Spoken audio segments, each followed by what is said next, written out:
the level of anxiety in young women is off the chart. We can blame TikTok, we can blame social media, but the reality is that it comes down to what sort of child are you raising? To be the sort of person who can take an idea and put it into market in the first place, you've got to be willing to face so much rejection, so much imposter syndrome, so much self-doubt, and you've got to think very creatively to solve problems. One of the things I feel like is the problems don't just go away, they just get bigger.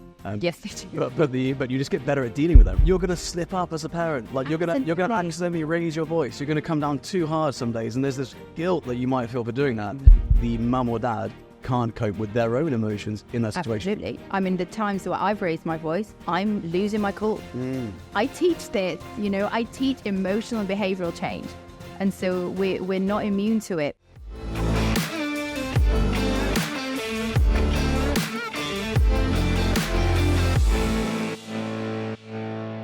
Rachel, welcome to the Warrior Academy podcast. Thank you so much for having me. For anyone who doesn't know who you are, give us the top line. Who is Rachel? What do you do? Well, my name is Rachel Godfrey. I'm a specialist in emotional and behavioral change and the physical optimization of health for women over the age of 35, specifically women who are entrepreneurs and high achieving execs, because there is a very big difference between somebody who is working full time, you've got a lot of stress and pressure at work, and then you go home and it's hardly an oasis when you get home. You've probably got 2 young children as well. And you have all of these stresses compounding. And a lot of my clients find themselves in a situation where they are extremely time poor. They have got an excessive amount of demands upon them externally, but the majority of the demands actually come from themselves.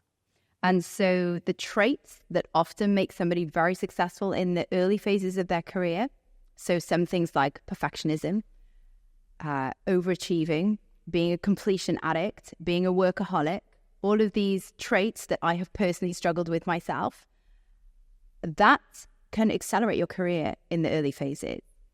But it is eventually the absolute roadblock to health optimization. And so when it comes to my clients, they hit 35, some of them start having symptoms of perimenopause. They're then struggling with a mid to a high level management career or a fairly big business, and then young children that depend upon them.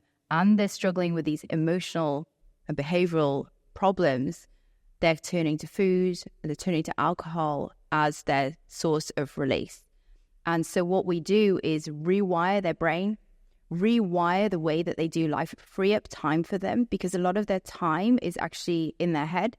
And so when we look at their diary, it's not actually that full. So we rewire all of these things to create a healthy, happy mummy and a healthy, happy entrepreneur. Wow. That's a great intro. And it really summarizes everything you do quite well. Is it mostly women you work with? Predominantly women. We do have some men as well, but yeah, predominantly women. Do you find a lot of women who come to you are going through a midlife crisis? Yes, a lot of them. I've had some really interesting chats recently with men who have gone through a phase in their life where they've experienced a midlife crisis. And in the last 2 weeks, I've spoken to 3 different guys who all had what they would call a midlife crisis. When they reflect back on it at the time, you don't really realize it. And it almost completely destroyed their life. And it's almost a little bit unfair for everyone around them, as much, if not more, than them experiencing it, right? Because it has this ability to damage the relationships. They almost want to escape their life.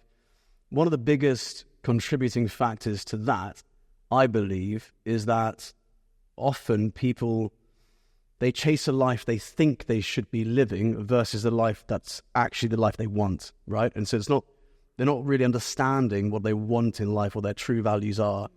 They look at the conditioning they've experienced from society or their family or their parents' voices inside their head or whatever it is that they feel they should be doing, and they build a life around that, only to get to a point in their life where it's like, oh, actually, I'm not sure this is me. And so they start to go off the rails a bit. Is that something you've experienced with your clients? Oh, absolutely. And I think we've all experienced that to some level, right? And it's really interesting that a lot of the clients that we see, they say things like, I will be happy when. And so I'll be happy when I'm doing 100 grand a month. I'll be happy when I weigh X amount. I'll be happy when I've got this perfect relationship. Well, if you look at life like that, you're always placing happiness in the future. And so when you achieve anything in life, let's just talk about business, for example.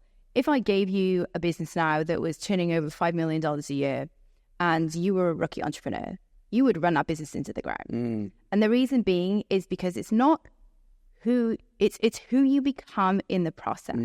So entrepreneurship, and being a healthy or fit person, it's who you become. It's your identity.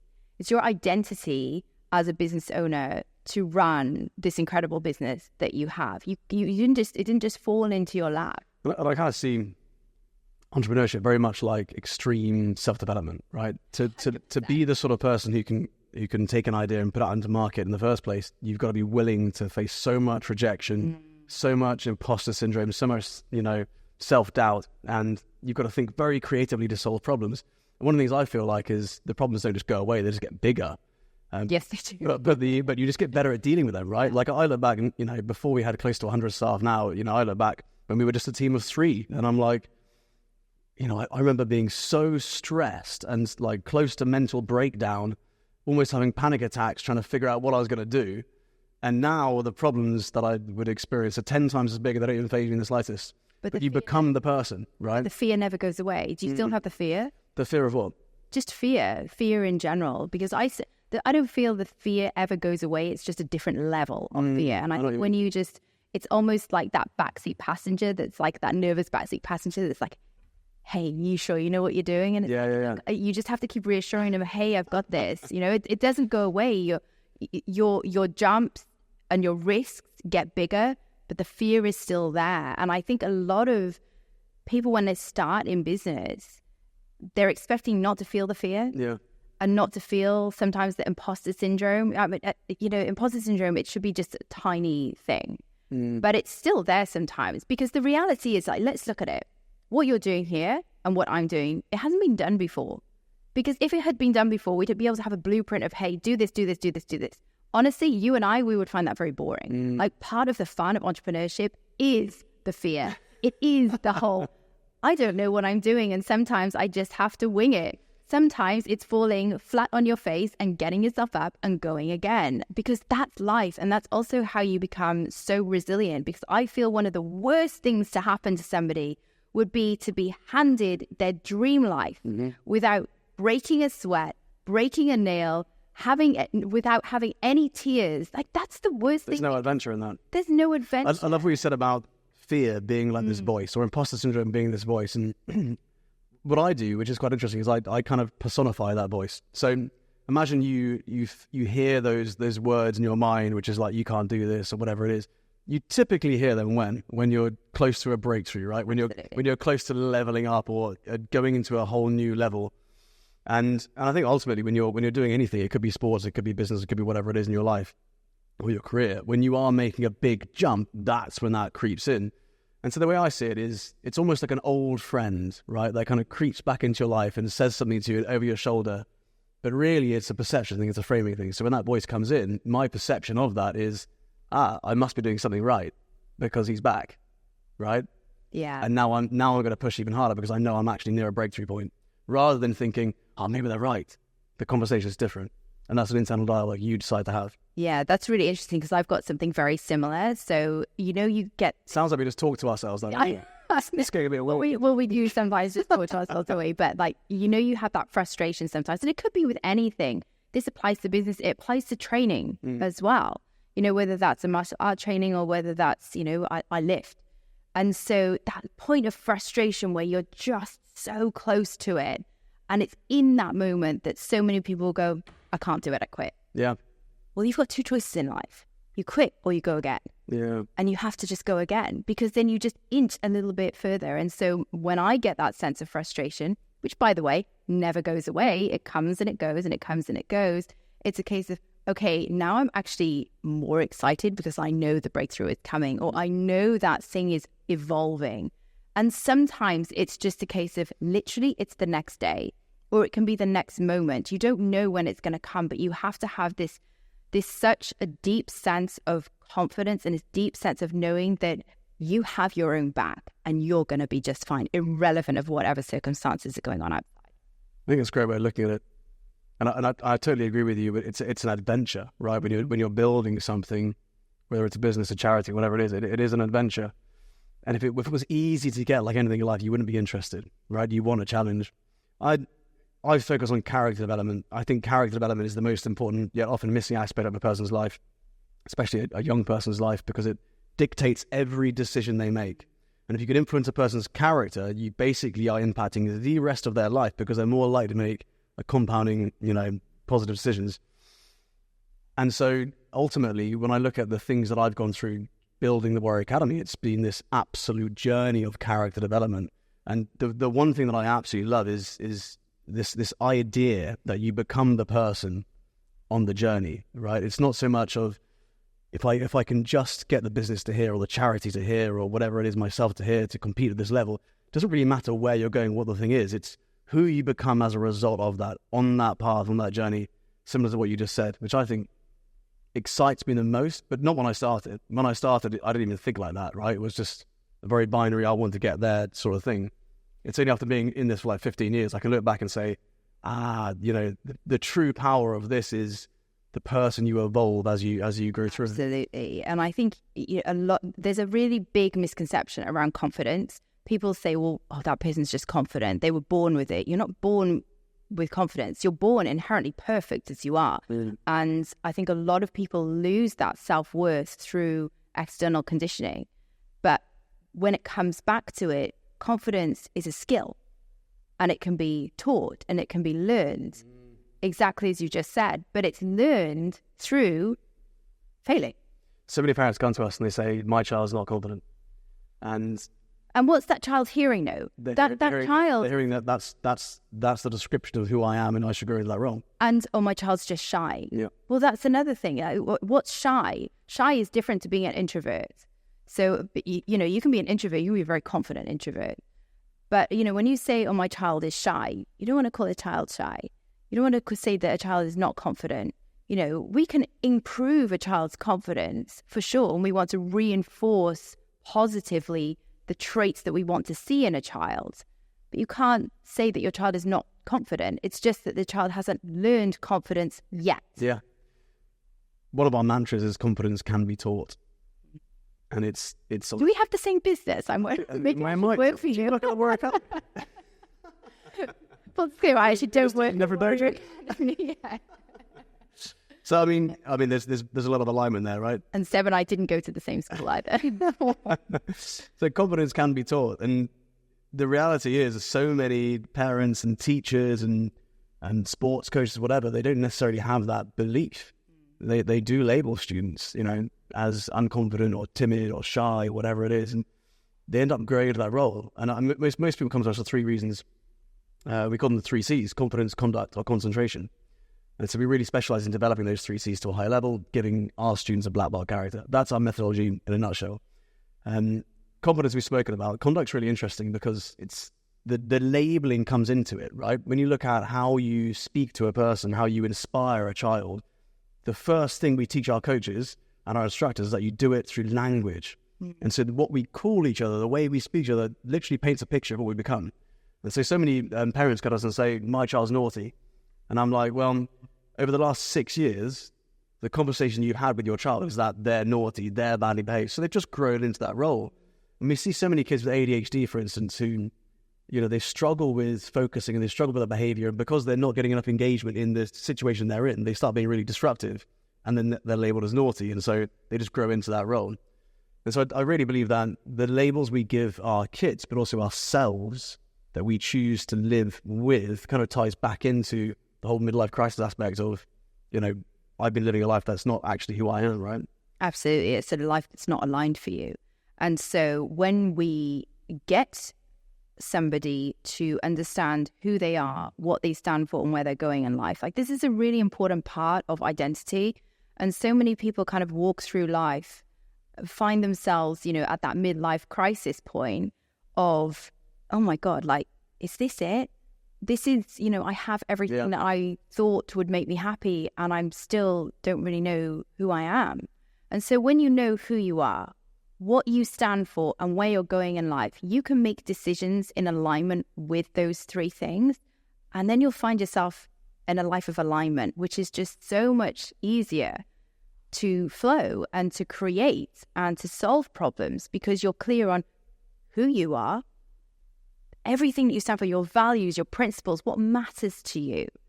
And then where you're going, which can change, by the way. And I think a lot of people make the mistake of thinking, well, I don't want to plan too much into the future because then it means that I'm married to that particular direction. Well, guess what? Sometimes you can't make decisions unless you've actually made a decision. And some people make the decision not to make a decision, which is the worst decision that you can make because you've made no decision and it gets you nowhere. And so you have to make decisions along the way and concrete decisions and go with it. And then sometimes you'll be presented with new information that then you can then change direction and change course. So I started my career as a physio. I went through and I did my physiotherapy degree. I graduated, moved down to Sydney, Australia. And I decided that I wanted to be a trainer. I'd been lifting since I was 13 years old. And I thought, well, I'm going to go back to university and I'm going to do my master's degree in exercise science. And through that, I thought, this is not sort of fitting me. This is not suited to me. I don't actually want to be a physio with an exercise science background. And so I left physiotherapy. And in hindsight now, I wish I'd done medicine. And so you look back, why? Why in hindsight? You know, it's funny. I didn't really, well, okay, so kind of skipping back to how I started in the gym in the first place. So I actually dislocated my shoulder when I was about 12 or 13. And I went to a physio and he said, you've got multi-directional instability in both of your shoulders. You're basically like a floppy rag doll. Those were his words. You need to go to the gym and start lifting weights. My surgeon said, I can't operate on you. So being a gold star student that I am, I'm actually a classic rule breaker. But for this one, I did actually follow sage advice. I went to the gym and I started lifting. And my dad had a personal trainer, so I started going to the gym with my dad. So this was like a turning point for you, where you fell in love with the gym at that point, right? I fell in love with it. I fell in love with it. I was strong. I was fit. I just loved the way that sport made me feel. I think, irrelevant of, how hard it is growing up as a teen girl, I always had sport, and sport kept me on the straight and narrow. Growing up in Wales, like, of course, rugby was a big thing. The drinking culture was a big thing, binge drinking was totally normal in the UK. And sport still kept me on a straight and narrow. I played sport through university. But I think, you get to 14 and your careers advisor at school says, well, what are you interested in? And I said, well, sport. I was also very academic, but, sport was my thing. And I didn't go to a very sporty school. I was at a very academic school that very, very much pushed the academic side. And, they said, well, from a process of deduction, you can apply to do physiotherapy, osteopathy, and, maybe chiropractic or something else. Medicine wasn't even on the list. I had the grades to be able to go and study medicine, but it wasn't on my list of things. And, when you're 14, you're still so young and you need guidance. You need to be around mentors who can perhaps bring that out of you. Obviously, I had, I was around gyms, I was around sport, I was around all of that. The influence there led you into physiotherapy. It led me into physio. Yeah. And, physio was I had an amazing time at university. It was a great undergrad degree. But it just, I think, I then worked in the NHS for 18 months, which really did kill my love for physio. And then I think, from there, you were a bit older when you graduate at 21. I'd spent some time then in Australia. I'd gone back to university. And actually, when I was doing the Masters in Sport and Exercise Science, I swapped out one of the modules to go and do advanced musculoskeletal physio. So then I'd met quite a few physios who were really experienced. And then I started to think, well, these guys have been in the industry a very long time. And then you get more into the medical side of it. I was also very much interested in functional medicine as well. So kind of marrying those two worlds together. By the time I was 24, 25, I was thinking, oh, well, a career in medicine. But by that stage, when you're a girl of 25 and you think that by 25, 26, you're going to be married with kids. So my whole thing was I didn't ever intend on being an entrepreneur. Right. I just fell into it. It naturally just came out of me. Were you ever surrounded by entrepreneurs when you were growing up or not? Yes, my father's an entrepreneur. Okay, yeah. It was my mum was a physio. So she was NHS and my dad was army. Yeah. So we had these two government jobs growing up. So I never met a business owner. Where did you come from? I literally know. I mean, I grew up in a village mostly. Yeah. And the only business owner I would have met would be a sole trader from the post office or something, right? So it was interesting. Because only when I started traveling, I went to uni, studied architecture for a bit, like a year in Denmark, and then I went traveling around India and Asia and so on. And so there was never any influence for entrepreneurship, only when I was traveling, and then you kind of find out what you can do and what's possible out there, right? So I kind of fell into it. It wasn't like, here's a route you can go down. It was just, you know, you take something you love doing and you're like, well, what's an unconventional way of doing this? And so that's, you know, my first gig was taking over a Thai boxing club after training in Thailand, you know, so it sounds like a similar sort of thing for you. You kind of fell into running a business. Very much fell into it because I'm unemployable. I mean, working in NHS, I did, was told I had to be in work at 8 o'clock in the morning, couldn't leave until, 4:30, and I was going to get paid £16,000 per annum for the pleasure. That tough career as well. And I mean, I've got such respect for anyone in the NHS just absolutely. Because you're pushed so hard. I mean, this was 20 years ago as well. Yeah. We're not talking about the pressures of, I mean, it was a lot of pressure then, but the pressures of today, I mean, hats off to anybody who does work in the NHS. It is tough. You've got to have a real reason for doing it beyond just the salary, I think. For the stuff people... Nothing to do with the salary, no. They put them through so much, I mean, look at COVID, whatever it went through. Anyway, so, from that's basically how your career sprouted, right? So, yeah, and then I, at 22, moved to Australia, and I guess I just fell into a career in personal training, and this is how I fell into also martial arts. So I ended up in a gym where the manager there was a mixed martial arts instructor. He was the professional fighter, and he had me train him in weight training. And we kind of did these sessions. Yeah, trade swap. And so I was like, I'll start to do like a bit of pad work and everything. Next thing you know, I start grappling, and then the one thing leads into another, and I start nogi. And then he actually launched a gym. He brought me in as head of strength conditioning. So we had a lot of mixed martial arts athletes, jiu-jitsu athletes. Okay. And I think, there's a really... Plenty of injuries to work with then.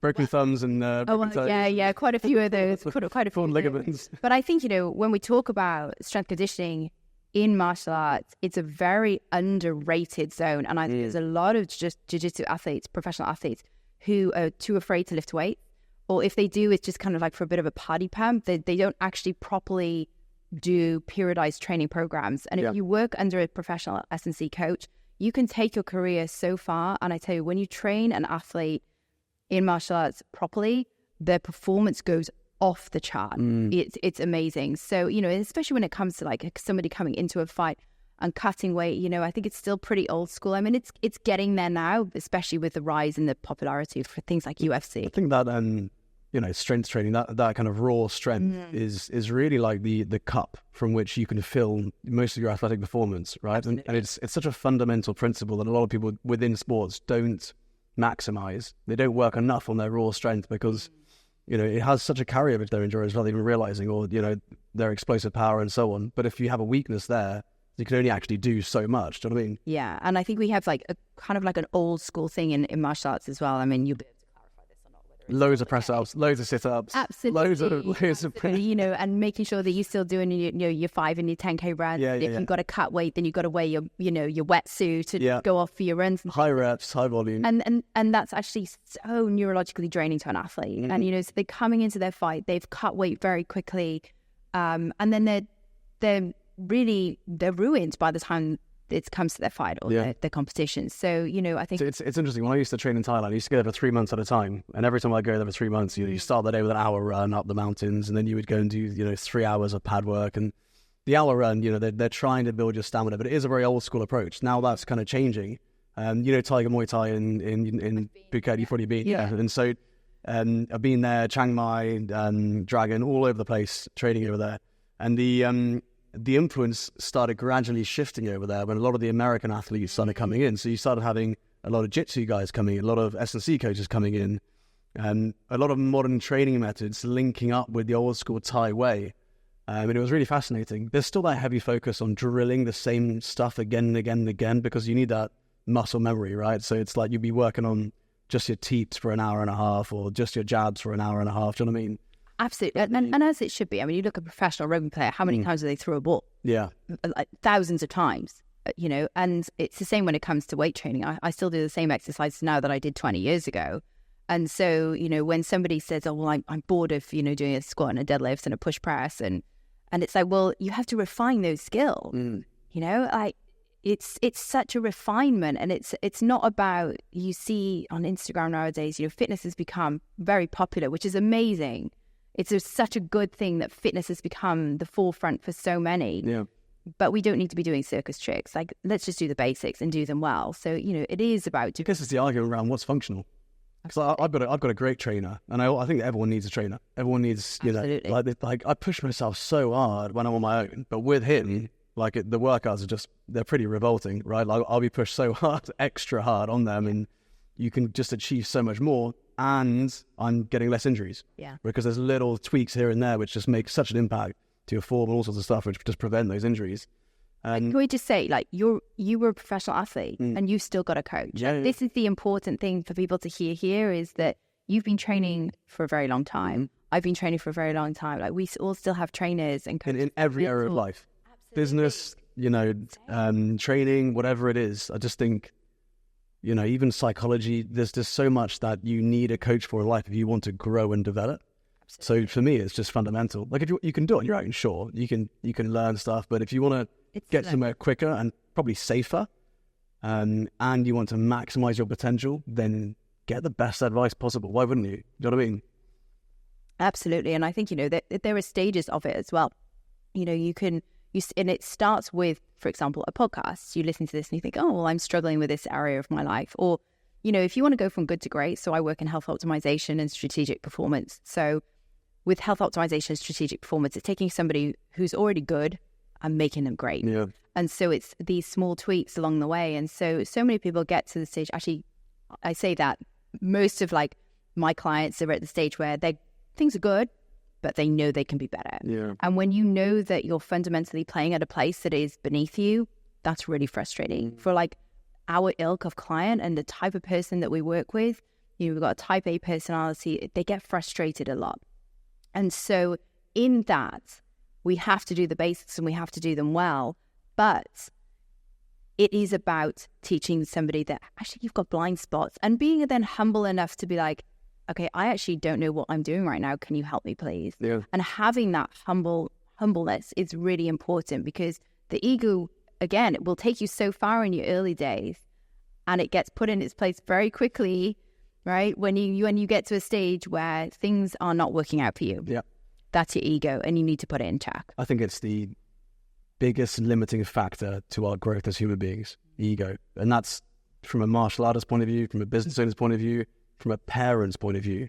Absolutely. If you drop your ego and don't assume just because you're a parent, you are doing the right thing, or just because you're a parent and you feel like you're trying hard, you're a good parent, because that's not the case. You still need to evolve and grow as a parent and learn. Just because you're trying hard in the gym doesn't mean you're good in the gym. Just because you're trying hard in business doesn't mean you're doing the right thing. And so I think dropping the ego and trying to be a sponge and constantly, trying to evolve and grow and learn is just so key. And that's one of the reasons jiu-jitsu is such a humbling sport, right?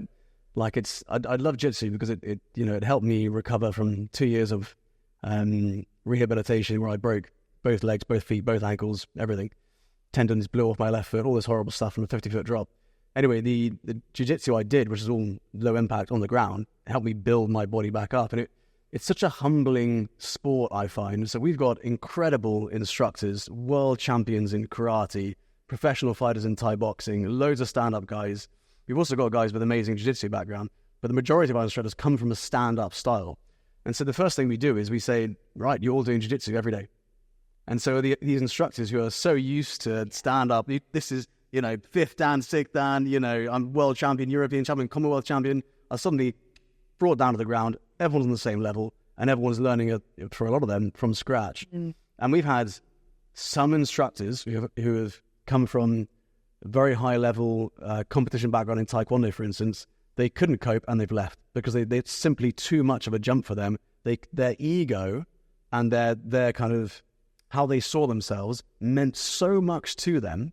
It meant more to them to be seen as that individual who's achieved lots and they're a really good martial artist, then to put themselves in a position where they had to learn from scratch.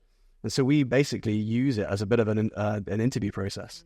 We use jiu-jitsu to interview our instructors to see if they're the right fit for us, because we want people who want to learn, right? But, let's take that also to parenting. So I have got I won't say parenting coach. So I'm going to give her a shout out. Her name's Tara. She's the gentle sleep specialist. Okay. So Tara was actually a client of ours about 5 or 6 years ago, and she specializes. She's a pediatric nurse and specializes in children's health and children's sleep. And she's become a very good friend of mine. And she's been on speed dial for me over the past 5 years since I've had the kids. And before I had Xavier, I sat down with Tara and I said, look, what are the best ways that I need you to coach me, teach me how to be basically a good mommy? Wow. Like, how do I do this? Can I just say, no one does that. We all just assume that we're good parents, right? But we have no idea what we're doing. We're all completely winging it. And I think, if you've got an expert on speed dial, like that makes a huge difference. I came to the realization the other day that you've ever got to the point where you're like, I feel like I'm growing into my parents, or I'm growing into my parents. Oh my God. A lot of people might be listening to this. They're like, I'm saying things like they say. And the reason we do that, and this is quite a reflective, introspective moment for the way we parent in general, is let's just say you're in your 30s or your 40s, and you've now got kids who are 5 or 10 years old, right? You then start to parent in a way which your parents parented, and you wonder why. But the reality is, going back to what we said, you learn more from watching and copying than you do from listening. So you're drawing most of your parental experience and guidance from the things you watched growing up, which isn't necessarily healthy or the right thing, because parenting evolved. But it's really interesting. People say, I'm growing into it. Well, actually, that was just the element that stayed with you from what you saw when you were younger, and you're just copying what you think parenting looks like, right? Yeah. And it's funny because, that's combined with the ego side of it. My son is 5, he's going to be 6 in April, and he's starting to get that little boy's rage. Yeah. And it's really important that we don't make that wrong. And I think in today's society, we're not letting boys be boys. I think you're right. And so I called Tara the other day and I said, Xavier and I are just clashing heads. He's not listening. And one of the examples she gave to me was, you've asked him to go upstairs and put his pajamas on, and you're standing over him, watching him. She said, do you know what that feels like as a man, as a little boy, to be judged and to be, just subservient to just go and do the thing? If you just said to him, hey, Xavier, you know what? We need to go get dressed for bed. Like, I'm going to go upstairs. Can you follow me? And just come when you're ready. Xavier, I know Xavier would probably be like, okay, I'm kind of done here now. I want to stay with mommy. Like, I'll just go up. Whereas instead, I stood over him and I was like, go upstairs now, because I've told you got 3 warnings, and then there's going to be a consequence on the 3rd warning. Yeah, right. And, yes, there has to be consequences to actions. Things do have to get done sometimes. But after Tara told me that, I was like, oh my gosh. I'm turning my little boy into somebody who is just follows the rules. Yeah. And I don't want that. A people pleaser. And I don't want my child to I think there's a big focus on making children agreeable, right? So we'll go to a party with them and we'll like, make sure you say hello to everyone, make sure you hug everyone, make sure you give everyone the right amount of attention. And ultimately it's like, do we want them to grow up like that? If they don't want to, of course, there's being civil and teaching them to be polite and so on, but there's a big difference, I think, between them owning the decision and if they don't feel comfortable.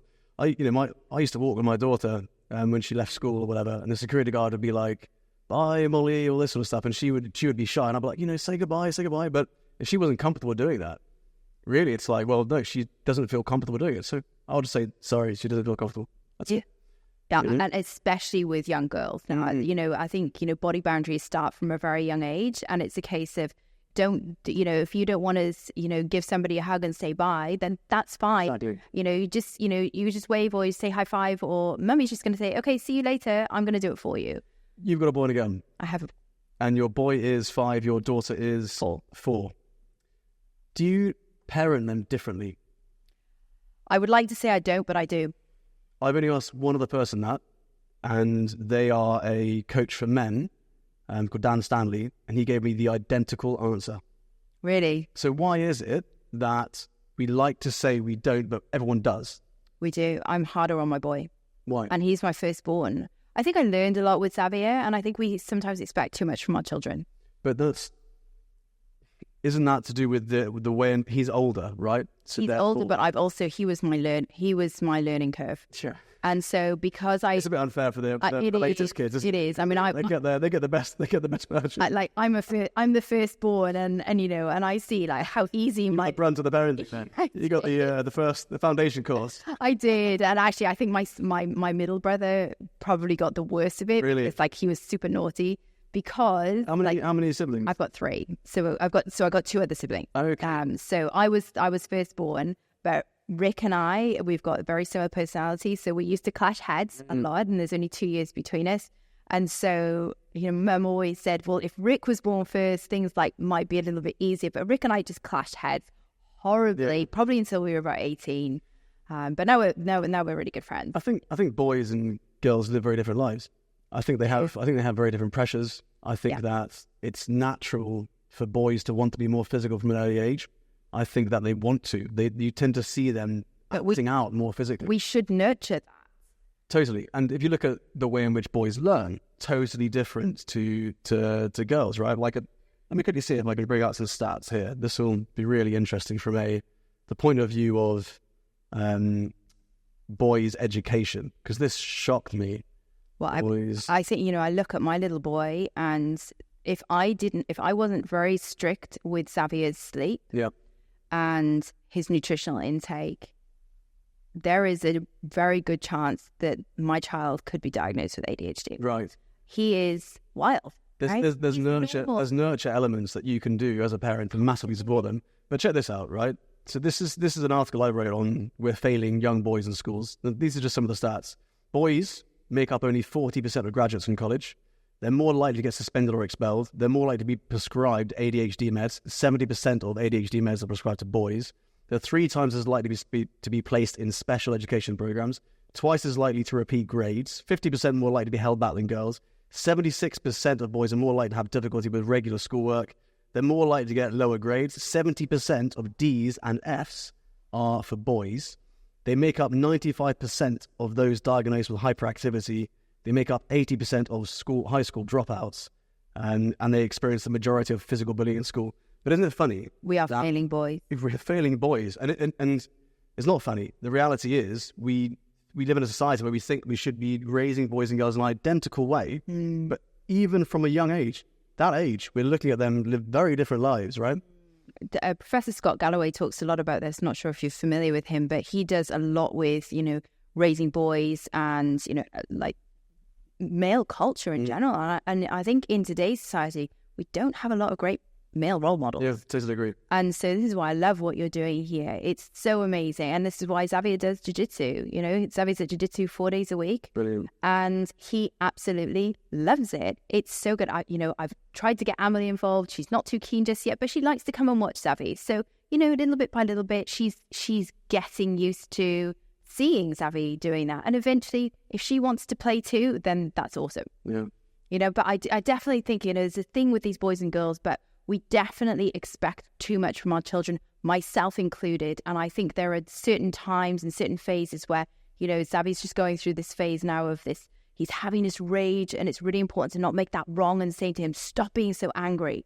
The minute you make a child's emotions wrong, they think then, oh my God, like I'm having such an impact on not just myself, and I'm wrong for feeling this way. You're not wrong for having big emotions. But the problem is that mummy and daddy often can't manage their own emotions. Yeah. As soon as you said that, I was like, the reason parents say, go to your room or go in the corner or go on the naughty step, whatever it is purely because, or they raise their voice or shout, whatever. It's purely because the mum or dad can't cope with their own emotions in that situation. Absolutely. I mean, the times where I've raised my voice, I'm losing my cool. I teach this, I teach emotional and behavioral change. And so we're not immune to it, but what you do in that situation, you remove yourself from the situation. Yeah. So now, tag in. If you're lucky enough to have a partner, you tag them. Absolutely. Like David and I are just proper tag teams. When relay race. He comes out of the office, and I'm like, we just know the bath time is about to hit, and he comes in. I'm like, my hero. Tag, you're in. It's 5 o'clock. Hello, is about to begin. And I also think, you're going to slip up as a parent. Like you're going to accidentally raise your voice. You're going to come down too hard some days. And there's this guilt that you might feel for doing that. But every time you slip up as a parent is a fantastic opportunity to teach your child that you've done that. And apologizing to your kids, right? I've had several doctors and psychologists on this, and we've had chats about this, and everyone just says the power of dropping your ego and apologizing is so key and fundamental to your child's development. It's amazing. If we can just apologize, we actually teach our children that, it's okay to slip up. Yeah. But this is what you do afterwards. I didn't, what you did was wrong, but I made a mistake shouting at you too much or telling you off too hard, and I'm sorry for that. Because if we don't say that, what we're basically saying to our kids is it's their fault, and they'll process that, in a way which we don't want them to, rather than us just accepting the drop in ego that actually we could have just apologized. And it feels so nice when you do it. I said to Emily the other day, I think I shouted at her for something because I lost Michael. Yeah. And she was like, "That's okay, Mummy." Yeah. And it's just like water off a duck's back to them. Yeah. So they're like, it might seem like nothing to them. "Oh, that's okay, Mummy." But it means a lot. Yeah. And, I think when you have that, it means also emotions aren't bad. The Color Monster, the book, it's such an amazing book. And it talks about the monster that has various different colors. So the red monster is the angry monster. The blue, the color monster sometimes feels blue, which means he's sad. And then sometimes he feels pink, which means he feels love.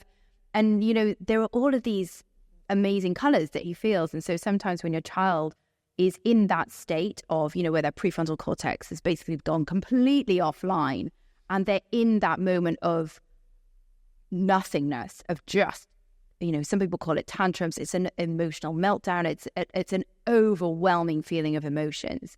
Sometimes, if they're very familiar with the book, is to say, "You're feeling really red right now, aren't you? Like, I know that you're feeling easier for them to describe it.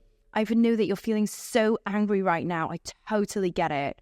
And then as soon as they hear that, they feel seen and they feel heard, you can almost feel the visceral feeling of, like, you hear me and you see me and you feel me. And coming out of that comes, arrives a lot quicker.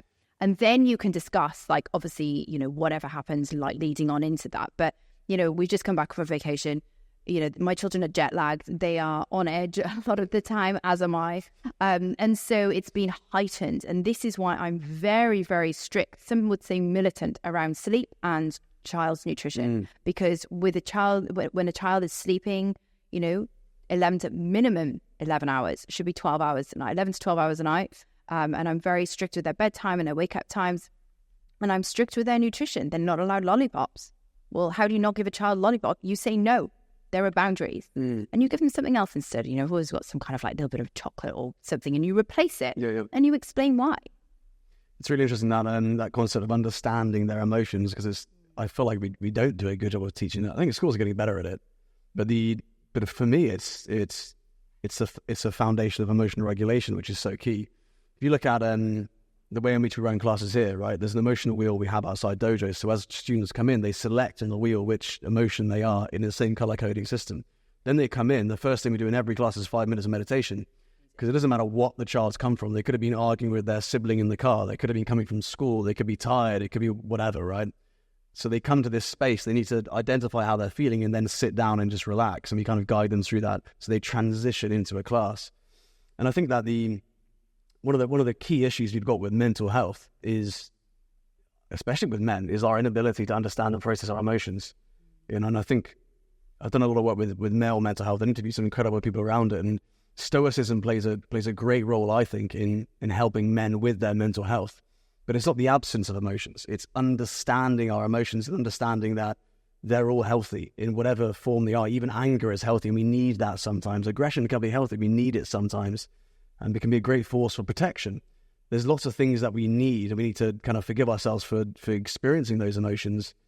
But it's understanding when they're appropriate. And this is one of the biggest issues I think we have as men. We either don't show them, protect them, and don't have a way of letting them out at all. We're very bad at peripheral friendships. We're very bad at sharing those emotions and so on. Or B, we let them out too much. And then it comes out, and as a guy, if a guy runs into a table and stubs his toe, he's not immediately sad and starts crying. His typical response is anger, right? Yeah. And so, if I watch my mum and my dad, and if they both did the same accident, the response would be very different, right? It's like, and isn't it funny how, we've talked about how boys and girls are living very different lives, but I kind of feel like society nowadays is so terrified of generalizing, because we're trying to appeal to the smallest minority as possible so that we don't offend anyone. Would you agree with that?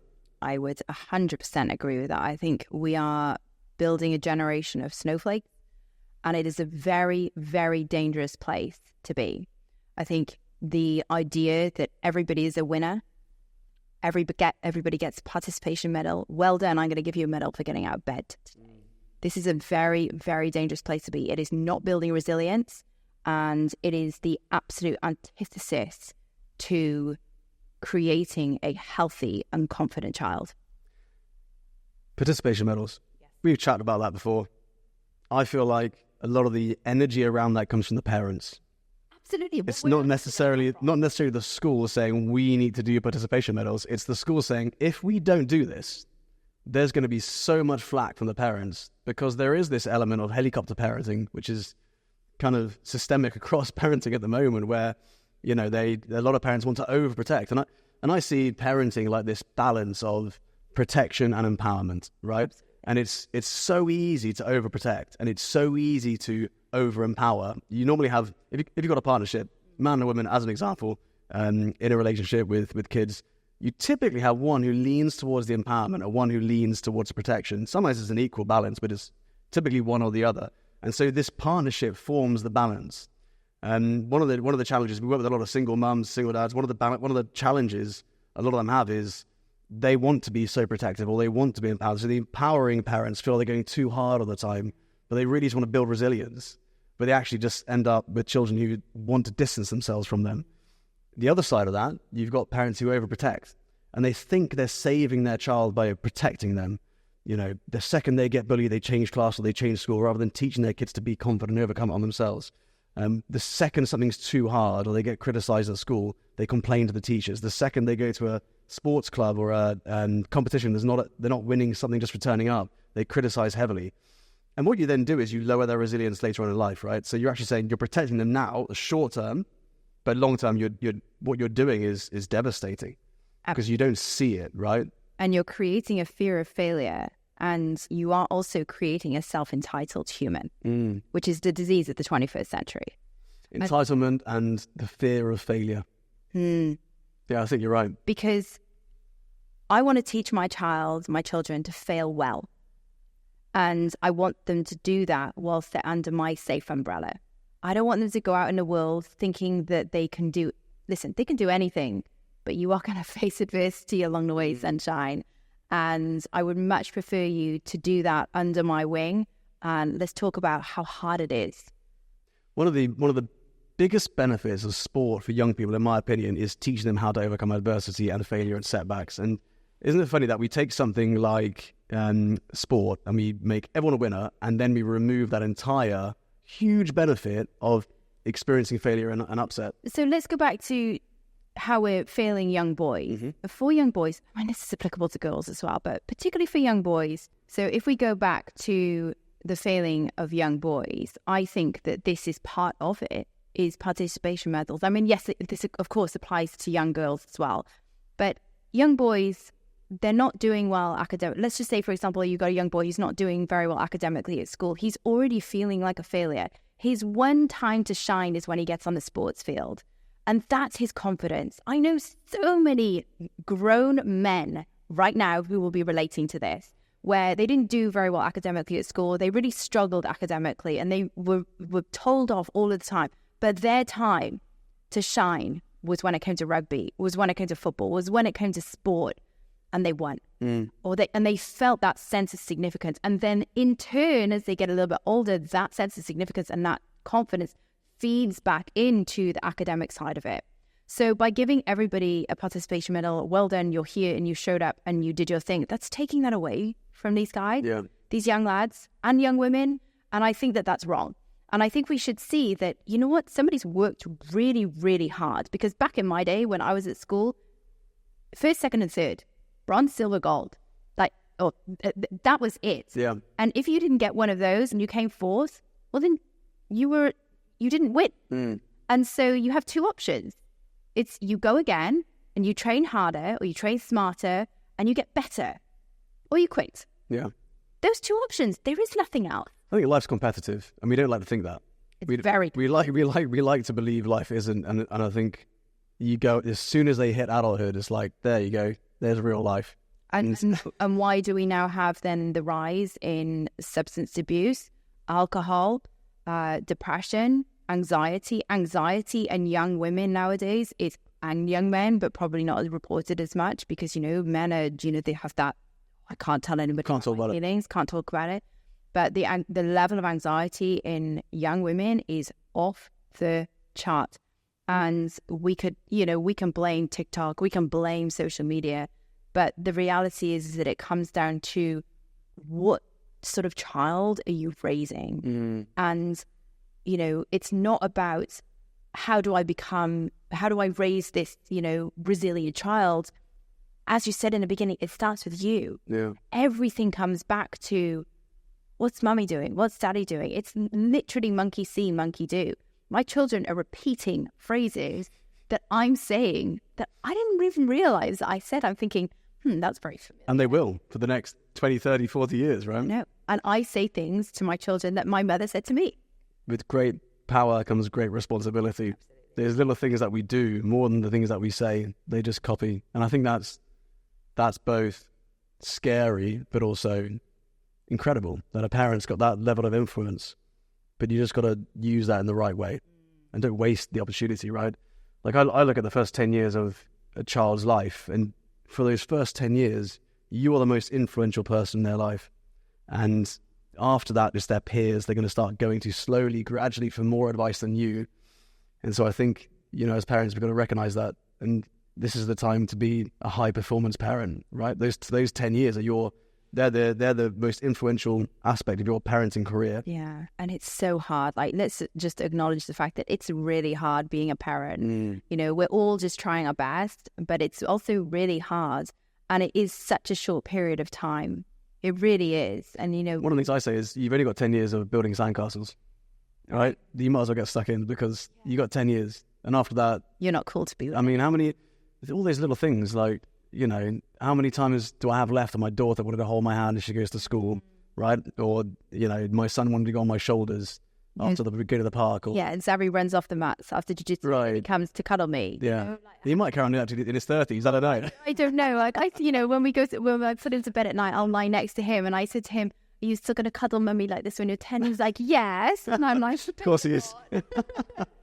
I bet you're not. But, it is such a short period of time. And I talk about this with David, my husband, all the time. Like, we look back at photos of the kids and we think, oh my God, they were so cute. When you're in it, it's so hard. And I think sometimes you just have to take these snapshots of time. I was chasing Amelie up, this says my daughter. She's only just turned 4, so she still runs like a 3-year-old. I was chasing her up the stairs the other day. It was yesterday. And I was like, oh my God, you're so cute, And so it's sometimes taking snapshots of time like that and actually remembering that they are still so young. And it's so impermanent. Yeah. All those little things are just so impermanent. And I think, if you look at life in general, it's only when something's been taken from you that you really value it more than you've ever done, right? It's like, what's that, the famous quote? Something along the lines of, we're so stupid humans because ultimately we look forward to things so much, like 40% of the pleasure is looking forward to something.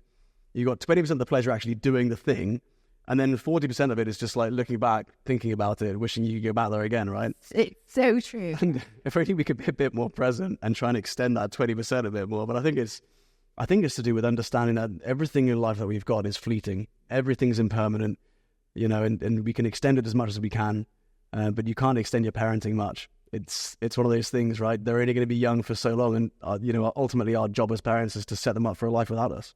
I was in the gym a couple of months ago, and I was listening to these house music I had on, which I don't always listen to in the gym. It's usually a bit of, I don't know, Guns N' Roses or AC/DC or Metallica. Anyway, it happened to be a house day, and there was a start of this track, and I was mid-set at the time, and the lyrics was something like, when you don't realize that you're in a moment until it's a memory.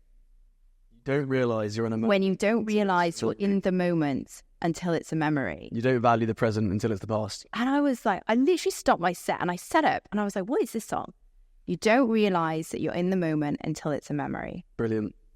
And I was like, I just sat there and I was like, how many memories do we have that have been like that you don't realize that this is it? That's the moment. You don't know until it's a memory. I thought it was really cool. I think that's brilliant. It's a brilliant way to end as well. This is it, And I think if you just remind yourself in all those moments that you truly enjoyed, this is it. There's no guaranteed moment again like this, right? There's no guaranteed bedtime story again. There's no guaranteed time with your friends, whatever it is, time with your parents. Like, this is it. Get out there and chase life. Rachel, thank you for joining me. Thank you so much for having me.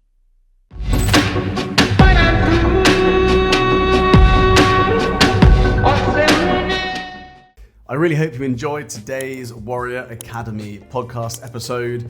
We're going to keep creating these episodes because I know that so many parents find them useful or get insights or get ideas about how to develop their child's character. But it all comes down to the 3 C's: confidence, conduct, and concentration. So if you want to get a deep insight into the levels of confidence your child has, the level of concentration they have, or the level of conduct they have, so that you can actually put a score next to it and then work towards increasing those scores like we do in the Warrior Academy, then I'd love to invite you to fill in the breakthrough area assessment. It takes about 5 minutes of your time and you will get a personalized PDF report on your child's 3 C's. To access the breakthrough area assessment and find out your child's 3 C's score, all you need to do is go to www.breakthrougharea.com.